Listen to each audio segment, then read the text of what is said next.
ఈ పరకామణి కేసు గురించి మీరు మాట్లాడాలంటే మాట్లాడొచ్చు. ప్రధానమైన మన ఈరోజు డిబేట్కి సంబంధించిన అంశం 333 కోట్ల రూపాయల ఫైబర్ నెట్ కేసు, 25,000 కోట్ల రూపాయల మద్యం స్కామ్ కేసు. రెండు గాల్లో కలిసిపోయాయి సార్. ఒకటి గాల్లో కలిసిపోయాయంటే ఆధారాలు లేక క్లోజ్ అయ్యాయా, అధికార దుర్వినియోగం చేయటం వల్ల క్లోజ్ అయ్యాయా? ఏం జరిగింది అనుకుంటున్నారు? ముందుగా సాక్షి ప్రేక్షకులకు నమస్కారం అండి. అలాగే ప్యానల్లో ఉన్న మిత్రులకి మీకు కూడా నమస్తే సార్. ఈశ్వర్ గారు, ముందు ఈ పరకామణితో ఒక 2 సెంటెన్సులు ప్లీజ్. ఎవరి వరలరామయ్య? వరలరామయ్యకి తెలిసి వెళ్ళాడో తెలియక వెళ్ళాడో ఆయన స్థాయికి ఒక పోలిట్ బ్యూరో మెంబర్గా ఆయన ఇవాళ వెళ్ళి ఒక కంప్లైంట్ ఇవ్వడానికి, ఇది ఆల్రెడీ గౌరవ హైకోర్టు పర్వ్యూలో దానికి ఒక స్టిపులేటివ్ డేట్ లోపల ఎంక్వైరీ చేసి ఇమ్మని చెప్పింది సీల్డ్ కవర్లో. ఇది ఆల్రెడీ ఇవాళ 2వ తారీఖు ఇచ్చారు. ఇవాళ ఇచ్చారు. సో ఇన్వెస్టిగేషన్ ప్రాసెస్లో వాళ్ళు 34 మందినో దగ్గర ఎంతమందినో ఇన్వెస్టిగేట్ చేశారు. దీని సారాంశం గౌరవ న్యాయస్థానానికి ఏమి ఇచ్చారో మనందరికీ ఊహకు అందని విషయం. కానీ ఇక్కడ క్రానికల్ ఆర్డర్లో కనుక కొన్ని ప్రస్తావనలు తీసుకొస్తే కోర్టు త్రూ రిజిస్ట్రేషన్స్ కొన్ని జరుగుతాయి. ప్రధానంగా రామకృష్ణ శర్మ వాడు పెద్దజీఆర్ ఆశ్రమంలో పనిచేసే పనికిమాలవాడు చేసిన పనికి వాడు ఇవాళ తిరుపతి దేవస్థానంకి ఆస్తులు రాసి ఇచ్చాడు. రాసి ఇచ్చింది కోర్టు త్రూగా రిజిస్ట్రేషన్ అయితే ఇందులో 50 లక్షల జ్యుడిషియల్ స్టాంప్ ఫీజు కట్టి రిజిస్ట్రేషన్ జరిగినప్పుడు వరలరామయ్య గారికి వచ్చిన అప్రహెన్షన్స్ ఏంటో నాకు అర్థం కాలేదు. ఈ కేసు క్రానికల్ ఆర్డర్లో మీరు ఆయనకి న్యాయమూర్తి వల్ల ఏమన్నా ఇబ్బంది గతంలో ఏమన్నా ఎదురైందో ఏమో, లేకపోతే వాస్తవాలు ప్రజలకు చెప్పాలి, ఏదైనా సరే వాస్తవంగా ఉండాలి, నిజం నిర్భయంగా చెప్పాలి అనే ధైర్యంతో చెప్పారేమో. బయట పెట్టమేనండి అన్నింటినీ. కాదండి, ఇందులో మీరు నిజం ఉందో అబద్ధం ఉందో చిన్న విషయం. అందులో మీరు జాగ్రత్తగా వింటే ఆ జడ్జి గారు తమిళనాడుకి సంబంధించిన వ్యక్తి అని చెప్పారు.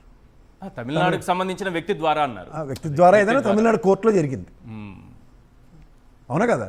తమిళనాడుకు సంబంధించిన వ్యక్తి అని అంటున్నారు. మేబీ ఆయన ఉద్దేశం ఏంటంటే బోర్డు మెంబర్ గా ఉన్న తమిళనాడుకు సంబంధించినటువంటి వ్యక్తి ద్వారా ఏమన్నా జరిగి ఉండొచ్చేమో.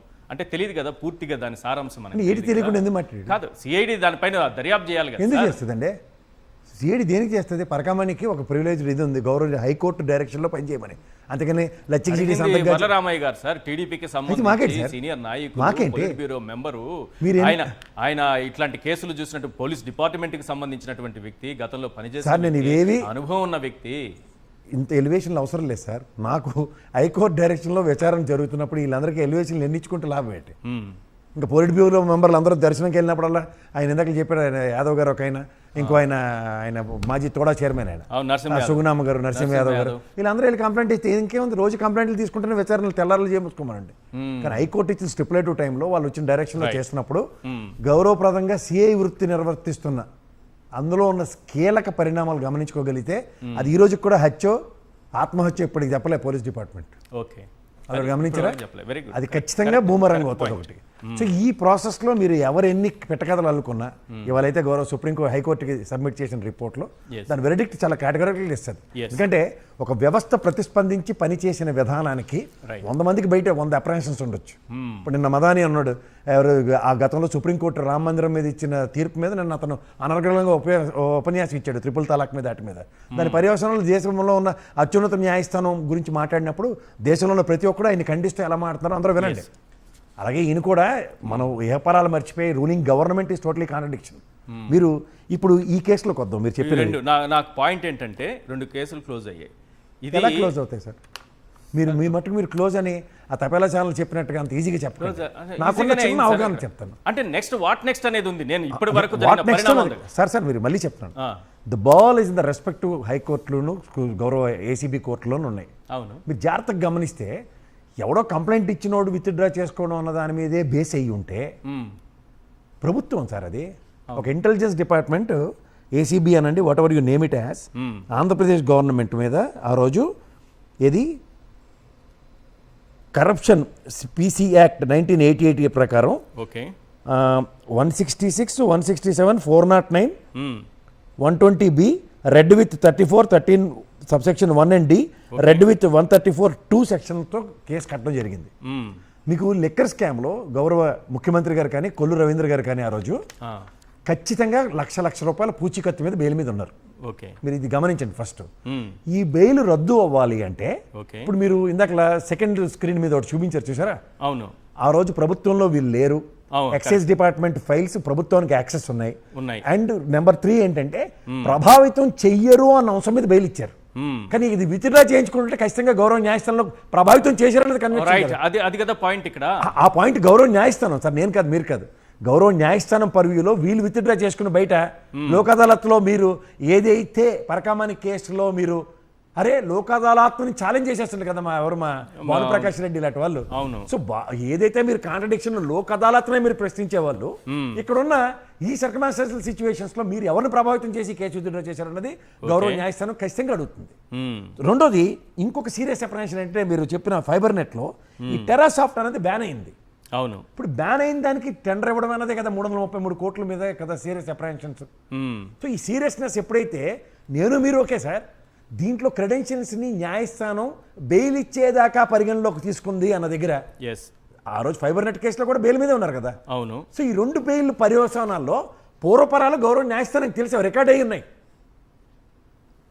సో రికార్డ్ అయిన వాటిని మేము ఏమి కాకుండా బయట నుంచే కేసులు ఫాస్టిఫై చేసుకుంటాం అంటే అలా పిఎస్ శ్రీనివాసరావు గారిని గవర్నమెంట్ రాగానే తెచ్చి మళ్ళీ రిజిస్ట్రేట్ చేసి హెడ్ మాస్టర్ గదమాయించినట్టు కుదరదు. Let it be in the court of law. Court of law ఏ విధంగా కన్వెన్షన్ అవుతుందో సిఐడి డిపార్ట్మెంట్కి మీకున్న ఇప్పుడు ఆ పాబంధకాలు ఏంటి అవరోధాలు అన్నవి ఇవాళ దాన్ని కేసు ఇప్పుడు ఏమవుతుంది? ఇప్పుడు ఈ కేసు ఇక్కడికే ఆగిపోతుంది ఏసీబీ కోర్టులో. లేకపోతే దీన్ని మళ్ళీ ఛాలెంజ్ చేయాలా ఒకవేళ గత ప్రభుత్వం హైకోర్టులోనో సుప్రీం కోర్టులోనో? అంటే గత ప్రభుత్వంకి ఇప్పుడు ప్రభుత్వ పరంగా రోల్ ఉండదు. ఎవరైనా ప్రైవేట్ కేసు అంటే ఆ ప్రభుత్వంలో ఉన్నవాళ్ళు కీలకంగా ఉన్నవాళ్ళు ఇప్పుడు ఎవరైనా ఉంటే లేదంటే వైఎస్ఆర్సీపీ పార్టీకి సంబంధించిన నాయకులు ఎవరైనా అన్నారు కదా లేదా ఇక్కడికి అయిపోతుంది అది చెప్పండి. ఫోన్ అవ్వదు. ఎందుకంటే సత్యనారాయణ గారు బొత్స సత్యనారాయణ గారు ఏమన్నారు మీరు ఒకసారి వినండి. ఏమంటున్నారు? If these people are closing this liquor scam and this thing ఖచ్చితంగా will knock the doors of respect high court. అది నేను అంటున్నాను. అది ఖచ్చితంగా జరుగుతుంది. మీరు వీళ్ళు ఇక్కడ సిఐడి అధికారులు అన్నది మీకు చెప్తున్నాను ప్రభుత్వ కబంధ హస్తాల్లో చిక్కుకున్న చకోర పక్షులు వాళ్ళకి ఫుల్ ప్లెడ్జ్డ్గా. ఎందుకంటే గత ప్రభుత్వంలో సిఐడి ఎంక్వైరీ అన్నది దానికి ఎంత శాంక్టివిటీ ఉందంటే ఇదే చేతులు దులుపుకుని జగన్మోహన్ రెడ్డి గారు కనుక సిబిఐకి ఆ రోజు ఇచ్చుంటే వీళ్ళందరికీ మలయాళం సినిమా వేరేగా ఉందను. ఈడీ అండ్ సిబిఐలో వీళ్ళు విత్డ్రాల్ చేసుకోవడానికి ఛాన్సెస్ ఉండవు.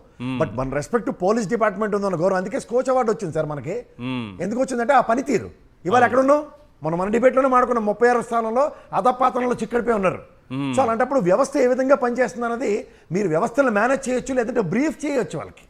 యాజ్ పర్ యువర్ వెర్షన్స్ లో you might have briefed to withdraw.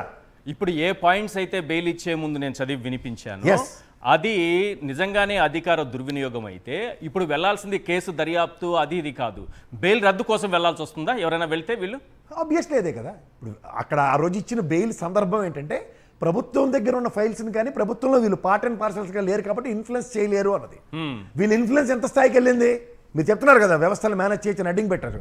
ఏకంగా విత్డ్రా చేసుకునే అంత ఇన్ఫ్లుయెన్స్ చూస్తున్నప్పుడు ఆబ్వియస్లీ గౌరవ న్యాయస్థానాలు అంటే మీ ఇష్టారాజ్యంగా కేసులు పెట్టుకుంటారా? ఇప్పుడు కోర్టులో అక్షంతలు అవే పడుతున్నాయి కదా లెక్కర్ స్కామ్లో. ఏంటి అదే కట్ పేస్ట్ తీసుకొచ్చి అదే ఛార్జ్ షీట్ వీడి పేరు మార్చి మన ఎత్తికి చేస్తున్నారు అన్నది. ఎంత సీరియస్గా రూలింగ్ గవర్నమెంట్కి అక్షంతలు వేస్తున్న ఈ గౌరవ న్యాయస్థానాలు ఇలాంటి విషయంలో ఎందుకు కన్సర్న్స్ చూపించవు సార్? వ్యవస్థను నమ్మండి సార్. వ్యవస్థలో ఎవడో నా ఒక్కరితో మేనేజ్ అయిపోతుంది మీ ఒక్కరితో మేనేజ్ అవుతున్న కథలకి తాత్కాలికంగా ఉపశమనాలు తెచ్చుకోమనండి. కానీ శాశ్వత ప్రయోజనాలు దీర్ఘకాలిక ప్రయోజనాలు ఉంటాయి.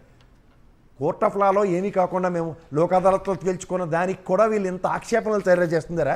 మీ మటుకు మీరు ఏ ప్రాతిపదిక మీద విత్డ్రా చేసుకుంటున్నారు? కంటి తుడుపు చర్యలుగా మీరు ఇవాళ తాత్కాలిక ఉపశమనం పొందడానికి బాగుంటుంది. అరే సిఐడి విత్డ్రా చేసుకుంది ఎలివేషన్లు ఇచ్చుకోవడానికి. But when it comes to court of లాలో రైట్ ఇప్పుడు 2 లక్షల పూచీకత్తు విరమించుకుంటారు. ఎందుకు మీరు ఏ ప్రాతిపదిక మీద కట్టారన్నది కూడా అడుగుతుంది కదా. రైట్ పైపచ్చి కండిషనల్ బెయిల్ అది.